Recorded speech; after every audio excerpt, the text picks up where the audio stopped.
다시 만나게 되어 반갑습니다. 왜 구두 전달 방식의 귀납적 성경 스토리텔링이 필요한지 세 번째 강의를 시작하겠습니다. 여섯 번째 이유는 성경을 더 깊이 알고 싶어 하는 성도들의 갈망을 채워줄 수 있기 때문입니다. 국제제자훈련원에서 발간한 책 무브는 빌 하이벨스 목사가 심우하는 미국 윌로크릭 교회 두 행정 목사인 그렉 호킨스와 켈리 파킨스가 공동으로 저술한 책입니다. 이들은 어느 날 교인 대상 설문조사를 하였는데 18%의 성도들이 신앙생활에 불만족을 느끼며 교회를 옮기고 싶어 한다는 것을 알게 되었습니다. 이들이 그 원인을 더 조사해보니 그 이유가 더 깊은 신앙의 단계로 나아갈 수 없기 때문이라는 결과가 나왔습니다. 사실 윌로크릭 교회는 성도들의 영적 필요를 위해 최선을 다했던 교회입니다. 그래서 다양한 활동과 프로그램을 제공하고 섬김, 봉사, 헌신의 사역의 장도 많이 열어주었습니다. 그런데 18%의 성도들은 영적으로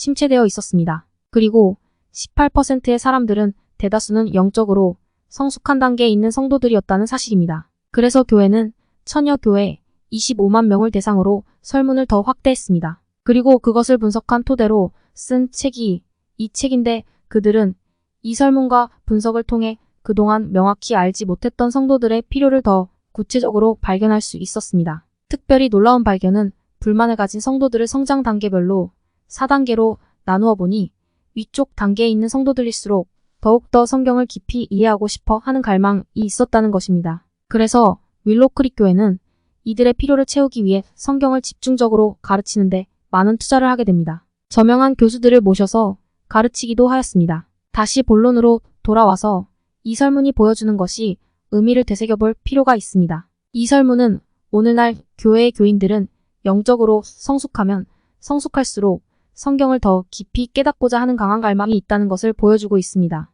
물론 현대 교회들은 성도들이 성경을 더 깊이 이해하고 깨닫도록 돕기 위해서 다양한 프로그램들을 제공하고 있습니다. 성경 전체 개요 공부, 주제별 성경 공부, 권별 성경 공부, 제자훈련 성경 공부 등등 많은 성경 공부 프로그램들이 있습니다. 그런데 이런 공부들은 성경 전체 개괄에 대한 공부이거나 신학 주제별 공부 또는 권별, 장별 요약을 강사가 단방향 소통 방식으로 가르치는 것이 대부분입니다. 물론 이 모든 것들은 영적 성장에 유익합니다. 그러나 성도들이 원하는 것은 남이 가르쳐준 지식을 일방적으로 주입받는 것보다는 본인 스스로가 성경을 읽으면서 그 문맥과 의미를 해석하고 적용까지 이르는 것이며 더 나아가서 또 다른 사람을 그렇게 가르치는 것입니다. 쉽게 말해 누가 지어준 밥을 얻어먹는 것이 아니라 본인 스스로가 쌀을 씻고 불을 떼서 맛있는 밥을 지어 먹을 수 있게 되는 것을 원하는 것입니다. 그런데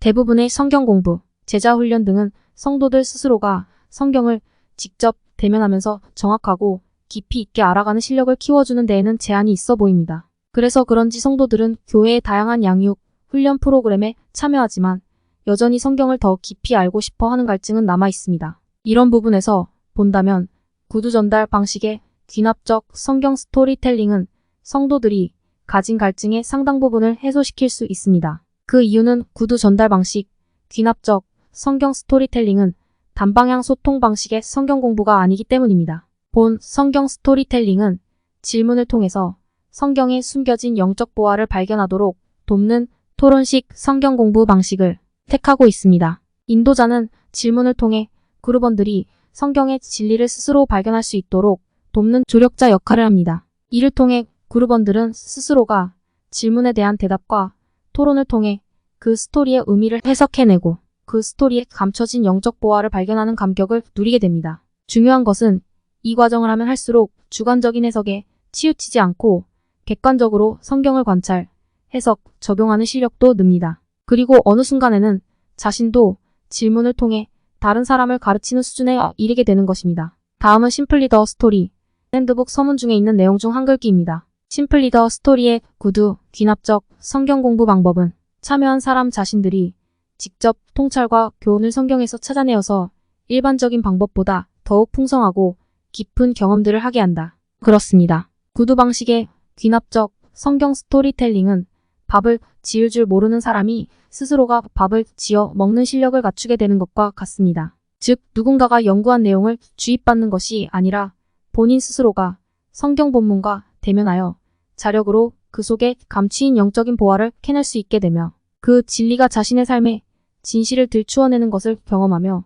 스스로가 영적 변화와 성장으로 나아가는 결단을 갖게 하는 은혜의 도구라고 할 수 있습니다. 그러면서 어느새 성경에 대한 갈증이 해소되고 있는 자신을 보게 될 것입니다. 마지막 7번째, 우리가 성경 스토리텔링을 해야 하는 이유는 무엇입니까? 성경 스토리텔링은 멀티플리케이션이 가능하기 때문입니다. 멀티플리케이션은 증가, 증식 등의 뜻이 있습니다. 제자 훈련은 그 핵심이 멀티플리케이션에 있습니다. 내가 제자 훈련하면 나와 같이 할 수 있는 사람을 만들어 내는 것이 목표입니다. 나와 같은 예수님의 제자가 되게 해야 합니다. 그리고 그것이 계속해서 때를 이어서 내려가야 합니다. 그런데 대부분의 제자 훈련은 내 대해서 끝납니다. 디사이플러가 되는 사건이 반복해서 일어나지 않습니다. 왜 그럴까요? 그것은 가르치는 내용이 어렵기 때문입니다. 가르치는 내용이 어려우면 그것을 처음 가르치는 강사 한 사람만이 그 내용을 반복해 낼 수 있습니다. 일반적인 제자 훈련을 보면 강사는 자신이 가진 그 방대한 지식을 설명으로 가르치려 합니다. 그렇게 하면 당연히 그 강의를 듣는 사람들은 감동을 받고 어느 정도 변화가 일어날 것입니다. 그러나 내가 훈련하는 대상자들은 그것을 자기 것으로 다 소화하지는 못합니다. 그래서 배운 그대로 남을 가르치지 못하게 됩니다. 그러면 때를 잇는 제자 훈련이 일어날 수 없습니다. 즉 재생산이 일어나지 않습니다. 이런 고민은 이미 서구의 선교사들이 200년 전부터 하던 바입니다. 200년 전 선교사들이 자기들이 가르치는 방식으로 가르칠 때 예수님의 제자가 잘 만들어지지 않았습니다. 그들은 서구의 신학교에서 설명과 논증으로서 배웠던 사람들인데 설명과 논증으로 부족민들을 가르치니 그 가르친 것이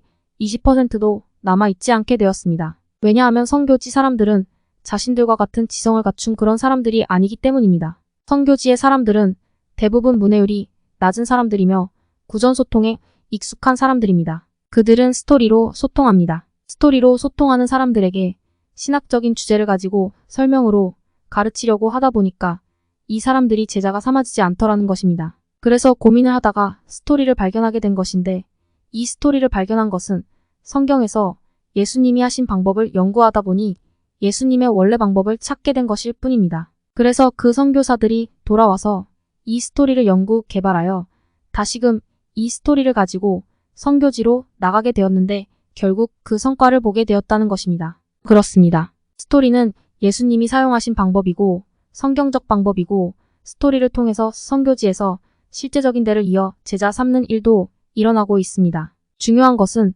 재생산이 가능한 제자 삼는 것은 예배 중에 선포되는 설교로는 잘 안 된다는 것입니다. 또한 신학생을 양성하는 방법으로도 안 됩니다. 왜냐하면 이런 방식들은 가르치는 사람의 신학적 전문 지식이 녹아 있기 때문입니다. 설교자나 신학 교수는 그 분야의 전문가입니다. 그런데 전문가의 모든 실력을 쏟아 부어 한 사람을 가르친다고 하면 그 사람이 나와 같이 될 것이라 생각하지만 사실은 그렇지가 못합니다. 우리의 훈련의 대상은 평신도이기 때문입니다. 그들이 나와 같이 하게 되려면 나와 같은 시간과 노력을 들여야 됩니다. 신학 교수 같이 되려면 더 피나는 노력을 기울여야 합니다. 그래도 그 위치에 도달하지 못할 수가 있습니다. 우리는 목사나 신학 교수를 길러내는 것이 목적이 아닙니다. 우리는 예수님의 제자를 길러내는 것이 목표입니다. 그것도 제자를 낳는 제자를 길러내는 것이 목표입니다. 그러려면 내가 가르친 대상들이 내가 가르친 것을 다 소화할 수 있는 수준으로 가르쳐야 합니다. 신학교처럼 가르치면 그들은 우리가 가르친 것의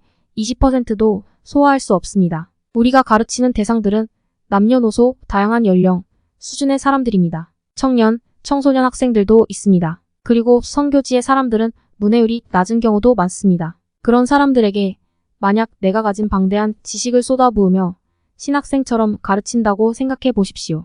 누가 그 어려운 가르침을 이해하겠으며 그것을 배워 또 다른 사람을 그렇게 가르칠 수 있겠습니까? 그렇게 가르치는 것은 결코 자신들의 것으로 소화할 수 없습니다. 사실 저도 설교를 하지만 며칠이 지나면 그 설교했던 자신도 그 내용을 그대로 반복하기가 어렵습니다. 어떨 때는 설교 제목도 기억이 나지 않습니다. 그래서 가르친다는 것은 나를 기준으로 가르치는 것이 아니라 내가 가르치는 대상을 기준으로 가르쳐야 합니다. 그들이 이해하고 완전히 소화를 할 수 있는 수준으로 가르쳐야 합니다. 그리고 그들이 소화한 것을 가지고 다른 사람들에게도 똑같이 가르칠 수 있도록 가르쳐야 합니다. 중요한 것은 학식이 있는 사람이나 문맹자나 노인이나 아이들이나 쉽게 배우고 소화할 수 있는 교수 방법이 바로 스토리라는 것입니다. 그래서 예수님도 스토리로 가르쳤습니다. 하나님도 우리에게 자신을 계시할 때 75%를 스토리를 사용해서 계시하셨습니다. 그렇게 하신 이유는 남녀노소, 배운 자나 못 배운 자나 누구나 다 성경을 깨닫고